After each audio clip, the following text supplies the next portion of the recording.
रात आम से ज्यादा ठंडी थी, जैसे हड्डियों तक ठंड घुस रही हो और सांसें भी भूतियां फुसफुसाहट की तरह हवा में उड़ रही हों।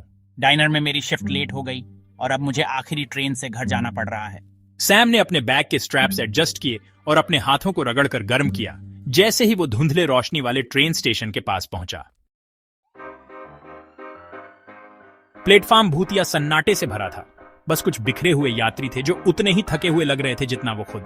फटे हुए कोट में एक बूढ़ा आदमी बेंच पर बैठा था, खुद से बुदबुदा रहा था, जबकि एक जवान औरत थकी हुई आंखों से अपने फोन में देख रही थी। ऊपर लगी फ्लोरोसेंट लाइटें अजीब तरह से टिमटिमा रही थीं।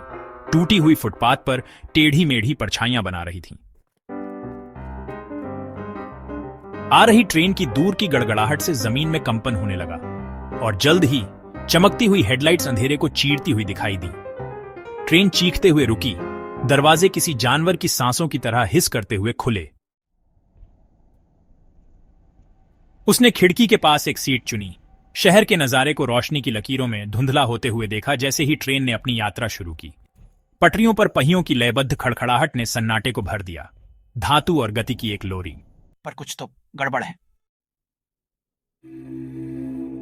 जैसे ही उसने डिब्बे में चारों ओर देखा, उसे कुछ बेचैन करने वाला एहसास हुआ। जो कुछ यात्री सवार थे वो अस्वाभाविक रूप से स्थिर बैठे थे। उनके सिर झुके हुए थे, उनकी आंखें जमीन पर टिकी हुई थीं। यहां तक कि वो जवान औरत भी जो अपने फोन से चिपकी हुई थी, अब उसे अपनी गोद में ढीला पकड़े हुए थी। उसकी स्क्रीन खाली थी। स्क्रीन। सैम की रीढ़ में सिहरन दौड़ गई। फिर लाइटें फिर से टिमटिमाई। इस बार बल्बों के वापस जलने से पहले अंधेरा 1 सेकंड ज्यादा देर तक रहा और जब वो जले तो बूढ़ा आदमी गायब था। जिस सीट पर वो बैठा था वो अब खाली थी। उसका फटा हुआ कोट उस पर पड़ा था, जैसे वो बस हवा में गायब हो गया हो। क्या तुमने देखा?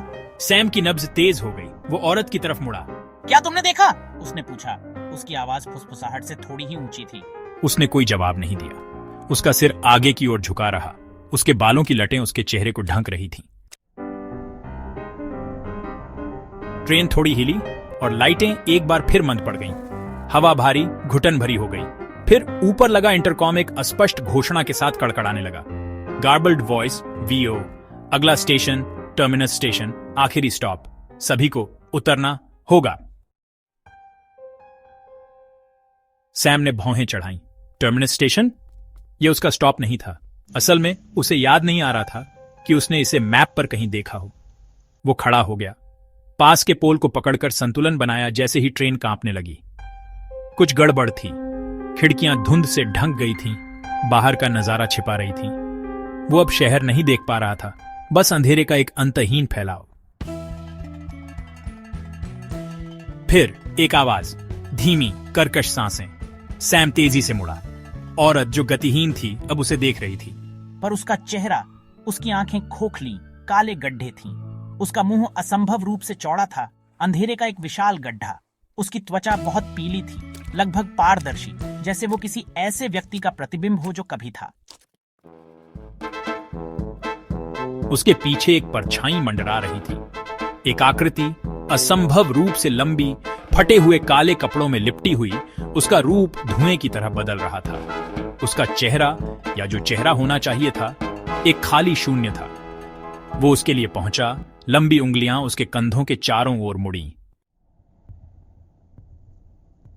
लाइटें हिंसक रूप से टिमटिमाई डिब्बे को एक बार फिर अंधेरे में डुबो दिया। अरे नहीं! सैम पीछे की ओर लड़खड़ाया। उसका दिल तेजी से धड़क रहा था। जब लाइटें वापस जलीं, तो वो चली गई थी। अगला स्टॉप टर्मिनस। सैम भागा। वो दरवाजों की तरफ दौड़ा, हर इमरजेंसी बटन दबाया जो उसे मिल सका, लेकिन कुछ नहीं हुआ। ट्रेन चलती रही। अब तेज पहिए पटरियों पर चीख रहे थे। ट्रेन चलती रही। अब तेज पहिए पटरियों पर चीख रहे थे। वो वापस मुड़ा और उसकी सांस उसके गले में अटक गई। बाकी यात्री अब उसे घूर रहे थे। उनकी आंखें जीवन से रहित, उनके सिर एक साथ झुक रहे थे। उनके मुंह चौड़े हो गए, लेकिन कोई आवाज नहीं आई। इसके बजाय एक ठंडी जानलेवा फुसफुसाहट ने डिब्बे को भर दिया। तुम्हें सवार नहीं होना चाहिए था। सैम ने दरवाजों पर पंजे मारे, भागने के लिए बेताब। ट्रेन हिंसक रूप से हिली, ऊपर लाइटें फटी, चिंगारियां गिरते हुए तारों की तरह बरसीं।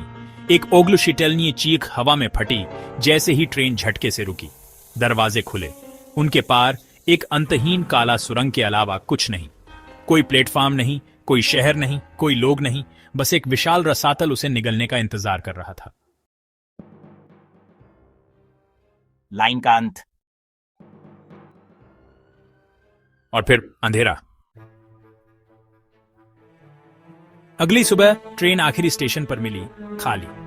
सैम का कोई निशान नहीं, दूसरे यात्रियों का कोई निशान नहीं।